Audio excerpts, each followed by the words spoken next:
Working away from your desk can be a huge problem. You usually only have a laptop with a tiny screen that makes it hard to multitask. Well, let me show you how with the Vision Pro you can make a portable setup that can instantly transform any space into the ultimate multi-monitor workstation that is ideal for productivity. So I want to walk you through my Vision Pro portable setup, what accessories I recommend you pack for those long cafe outings, and show you how I manage and set up my Vision Pro virtual workstation, and also recommend some apps that I use to be more productive and stay on top of my tasks throughout the day with, which also work on your iPad or Mac. So even if you don't own a Vision Pro quite yet, this video should still provide plenty of value to you. Now, cue the lo-fi cafe music.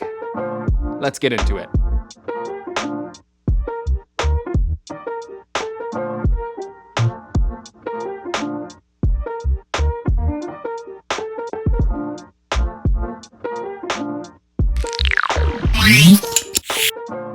Now listen, I love relaxing, sipping coffee, and working in a cafe, but one thing that is essential for any device away from your home network is a reliable VPN, and that goes for using a Vision Pro too. That's why I use IPVanish to make sure that I can go on a public Wi-Fi network without worry. And yes, IPVanish works on Apple Vision Pro. But yeah, I know, not everyone has a Vision Pro, but that doesn't matter. IPVanish has apps for your iPhone, your Android phone, your Mac, your computer, and pretty much every other device out there. And don't worry, IPVanish is not complicated. With just one touch, your internet connection is secure, and it shields your location data and protects you from invasive third parties like hackers, advertisers, internet service providers, and anyone in this cafe that's trying to intercept emails, which I'm sending out to clients, and many of those include non-disclosure agreements, so it's a good thing I have IPVanish. But hey, VPNs don't have to be all about security, they can be fun too, and I've been using IPVanish to access geo-restricted content from anywhere, and watching my content on a giant movie theater display is simply amazing. And you don't have to take my word for it, because you can try out IPVanish's VPN for 30 days, risk-free,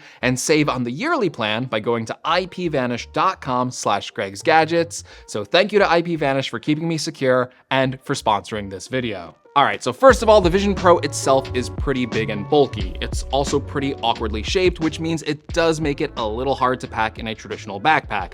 On top of that, this is a $3,500 headset full of delicate sensors, lenses, and glass. So this might be prone to scratches or some other damage when it's rustling around in your bag. So I really recommend picking up a traveling case for your Apple Vision Pro. Now, there are a few cases available on the market today, like the recently launched Spigen case and others, but when I bought mine at launch, this case was basically one of the only ones that was available on day one, and that is Apple's own Vision Pro carrying case. Now, while this case admittedly is a little on the expensive side, I have to say I think it's incredibly well thought out and designed and feels premium, so I do think it's worth that cost, kinda. I mean, yeah, it's very expensive, but I like it. So when you look at it, it has this pillowy, soft look to it that is covered in wrinkles, which at first you might go, okay, why is it wrinkly? But if you really look at it, it kind of looks like futuristic space age, like a NASA spacesuit.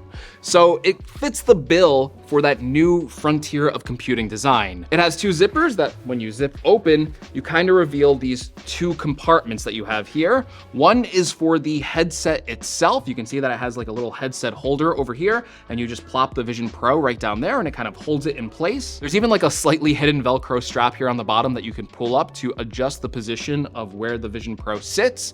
So I'm kind of guessing this might give you a better fit depending on which size band and light seal you have. On the flip side, there is another Velcro strap here, and this is where you can put the Apple Vision Pro battery so it's not jostling around and hitting the headset itself. And then it also has a little kind of mold here where you can place the cable for the Apple Vision Pro, and then everything closes back up, you zip it up, and you're good to go. You can also kind of fit some other things in here as well. So I kind of carry around the cover that the Vision Pro came with, an additional light cushion in case I want to change sizes, and then the Apple polishing cloth for the Vision Pro in case I need to clean the lenses or something like that. All right, now that I've got my expensive Vision Pro protected, I'm ready to take it outside. Now, while you can certainly use the Vision Pro without any other accessories, I think if you are looking for a productivity setup, there are 3 essential things you need to pick up. The first is a physical Bluetooth keyboard. Now, yes, the Vision Pro has a virtual keyboard that honestly the more I use it, the more proficient I am at typing on it, to the point where it feels very similar to typing on an iPad or a smartphone keyboard. But much like an iPhone keyboard, it's really only good for me for when I'm using it for short bursts of typing. If I want to actually type out like a script or something like that, I need a physical keyboard. It is a must for me. Now, Apple says that most Bluetooth keyboards will work with the Apple Vision Pro, so you can pick the one that you like the most, but I feel like Apple's smaller size Magic Keyboard is the perfect companion. It's lightweight, easy to slip in a bag, has a good typing experience that feels very familiar to my MacBook Pro, and it's pretty much guaranteed to work with the Vision Pro. The Vision Pro itself even has some cool features when you pair it to a Bluetooth keyboard, like you can get text prediction overlaid directly above the keyboard, or pop out the emoji selection, which I really like to do for some nice quick reactions. Secondly, you want to pick up a trackpad. Now, Bluetooth mice do not work with the Apple Vision Pro yet. I'm not sure if Apple will add that in the future, but as of right now, they don't work. So if you want to use a selection tool and a cursor, you need to pick up Apple's Magic Trackpad, which does work with the Vision Pro. This lets you use a cursor, which is a lot faster and in my use case, more accurate for quick text selection and tapping through multiple targets very quickly. And you can keep your hands rested down for scrolling, as well as continue to use the various gestures in Vision OS to control the user interface.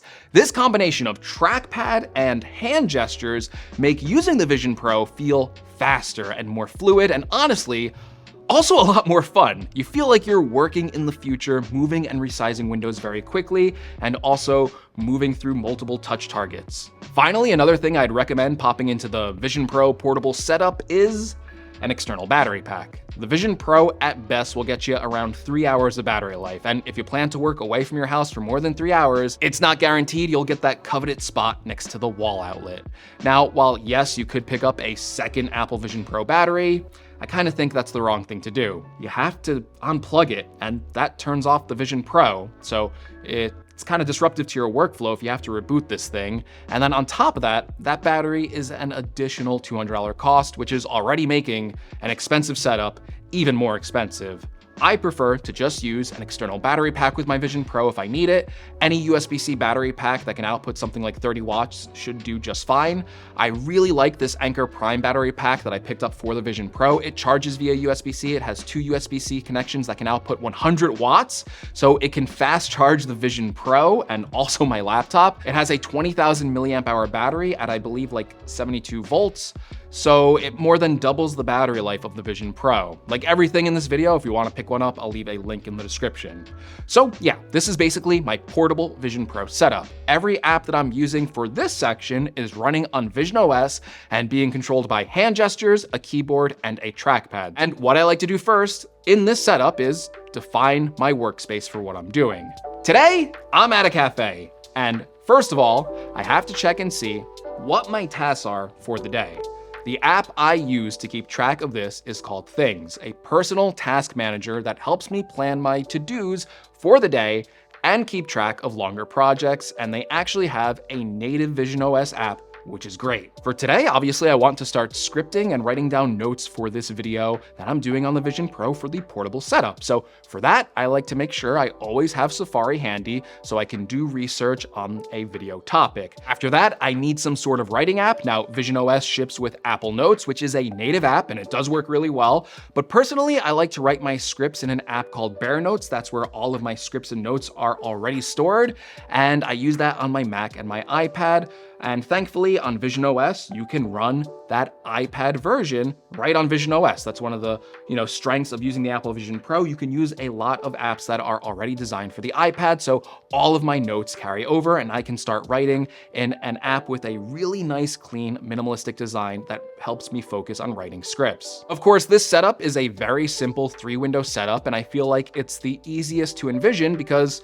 we've all seen a 3-monitor setup in the real world. But the power of Vision OS is that you really do have an infinite canvas to place these apps. So why be limited to just 3? I know throughout my work sessions, I will have to answer things like messages and emails. So I want to place those in my work area, but I don't want to give them a prominent placement as I won't be checking them all that often. So you can place those even off further to the side or even behind you. Now, the thing I've learned with Vision OS after using it for a longer period of time is that you should place apps spaced out and around you. It's really easy to fall into the traditional mindset of using a monitor with a fixed screen space. But for visionOS, you can place your apps wherever you want, right? So again, place the ones that you're going to be using more frequently in your front and side views. But then again, apps that you might use less frequently, like a calendar or maybe even looking at the weather, place that above you. Or something you might very rarely check, you can even place that behind you so you can just turn around and glance at it. Another app I like to use so I can place more information at a glance is called Widgetsmith,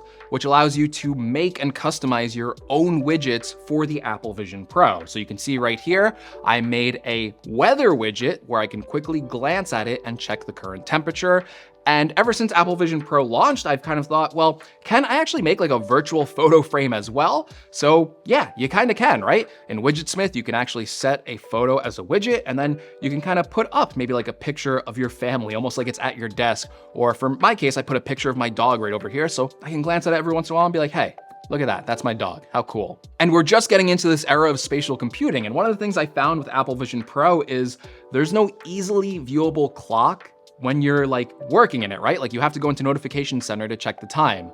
So I actually checked the App Store and found a few apps that kind of give you like a spatial clock. One of them is called Timely, which kind of gives you like a nice little analog clock that you can pop up anywhere. And then another one is called like Spatial Clocks, which kind of gives you like an alarm bedside clock, right? Like there's a bunch of different clocks you can customize and go through. So you can actually just place like a spatial alarm clock down in Vision Pro, and it's really cool. So you can kind of like check that and be like, oh, well, there's the clock over there. And it's kind of like this almost analog way to work with like a digital canvas, because you have this, object that's not really analog, it's not really physical, but it's there in the digital world and it stays in that space. So you can always go, my spatial clock is over there and I can go check on it to check the time whenever I want. So once you have this workspace set up and however you want to customize it, you have all these windows that are open and they're really big, right? So it's a really powerful multitasking tool. But just like how it can be powerful, it can also kind of overwhelm you at first. So start small if you have a Vision Pro, and then expand how much you actually want open at once. And once you get the hang of it, you will find it incredibly productive to have all of these apps blown up to giant sizes all around you, and it's also really fun. I lose a lot of time working in the Apple Vision Pro, and I'm less likely to get bored or distracted compared to using something like my laptop. And also, my posture is usually better because I can sit up straight rather than looking down and kind of hunching over to use my laptop display. I also love how the Apple Vision Pro isn't limited by display space. Your whole environment is the display. So you can do things like drag and drop links into your space and then it will just pop up a new window right in front of you. Or you can drag and drop links, text, or photos in between these app windows. It is really cool. Of course, another benefit of having the Apple Vision Pro is, when you're working out of a controlled environment, it could possibly mean more people, more sounds, and more distractions. Even though I like the vibes of a cafe, sometimes it can be overwhelming when it's busy, and it can make it hard to pay attention. So what I like to do when that happens is use the environments feature in visionOS to transport me somewhere else so I'm not distracted by visual clutter. This also helps for when you have like a really messy room, which I usually do, so I really like this feature. Now, while you can fully immerse yourself in these virtual environments and get a nice, clean, and clutter-free workspace, I like to use the digital crown on the Apple Vision Pro and dial that back a bit, so I set the immersion at about 75%. So when I do this, I can look down and still see things that are on my table, so that's helpful for when you're typing on your keyboard, moving your trackpad, or honestly just taking a sip of your coffee. If you have a big virtual environment around you, sometimes it's hard to find the coffee cup, and then you spill it. But I guess you're wearing the Apple Vision Pro, so maybe it's not that big of a deal. You spill it on your keyboard, I guess that's not good. Yeah, it's still not good. Now, while I want to focus this video mostly around the Apple Vision Pro, right, and kind of giving you a Vision Pro setup, you can't deny that the best mobile setup for the Apple Vision Pro is if you already own a MacBook. Because Apple made it very easy to connect your MacBook in visionOS, and when you do, it lets you pop up a giant virtual 4K Mac display to use in combination with the apps that are already on visionOS. So maybe this was like the fourth essential thing you should get, but maybe you should skip the keyboard and the trackpad and just get a MacBook Pro, or if you already have one, well, you already have it all set up, right? macOS is my favorite Apple operating system for productivity and offers the most power, the most flexibility, and the most productive and professional level apps. So you can pop up a giant macOS virtual display and edit your videos in an editing program like Final Cut Pro, but then still surround yourself with those virtual windows for some really great multitasking. On top of that, thanks to features like continuity, your trackpad and keyboard on your MacBook Pro will still work within visionOS, and it's able to move between your virtual Mac window and your visionOS apps. It also feels like a cheat code for the Apple Vision Pro right now, considering that Apple has not brought any of their pro level apps over to work natively on Vision Pro. So having a Mac is a big cheat code for this. And it really is great because I can access all the same apps and workflows that I am used to for using macOS for years and years and years and years and years and years and years. What year is it? Oh, it's 2024. Ooh, it's been a while. It's been a while, macOS, it's been a while. Now, one last thing I want to touch on that has really nothing to do with multitasking or anything like that is kind of just using this thing in public. Because I know if you're an early adopter to Apple Vision Pro, you are going to be self-conscious about using this in public. And I'm not even talking, about walking around in a public space. I'm talking about just sitting at your local cafe or, a study area or the library, something like that, right? Like you sit down somewhere you normally just open your laptop, maybe at the airport or something like that, and you're gonna feel self-conscious because there's not that many people walking around with this, and you're gonna go, oh my, everyone's gonna be looking at me, everyone's gonna be staring at me, people are gonna be making fun of me. I'm afraid to be seen with this thing. And honestly, I get it. I was kind of afraid to use this thing in public too, but the more I did, the more I realized it's just a new piece of technology. You're definitely gonna get people looking at you because it's a new piece of technology, but if most of those people approach you, they're not gonna make fun of you. They are genuinely curious about this thing because it's a new Apple product. People kind of know what it is. They've seen advertisements for it. Maybe they've seen like videos on it, and they're kind of amazed by it. Like they want to know what you're doing in that workspace, which maybe could be distracting if people are coming up to you. So maybe that kind of goes against being productive with this thing. But I'm telling you, be safe when you're using it in public. Obviously, it's a very expensive product, but don't be afraid of social embarrassment. I find that people are very accepting of it so far, and actually, it leads to some interesting conversations out in the wild, which is kind of fun. This was a product that was supposed to be kind of isolating, but in a way, talking to just random strangers with it, even though I have a ton of anxiety doing that, it's been kind of nice. It's been kind of like humanizing in a way. So yeah, don't be afraid of the social stigma of using this in a public area, but just be safe. But basically, that is my Apple Vision Pro portable setup. And again, I really like this thing, especially using it when I'm away from the desk because it does things that I couldn't do before. I can have a giant workstation all around me with just something that, I strap to my head. And I think that's really cool. I think it's a great use case for this device. So hopefully you found this video helpful. If you did, please give me a like. If you want to see more, make sure you sub for more. And hey, I'll catch you in the next one.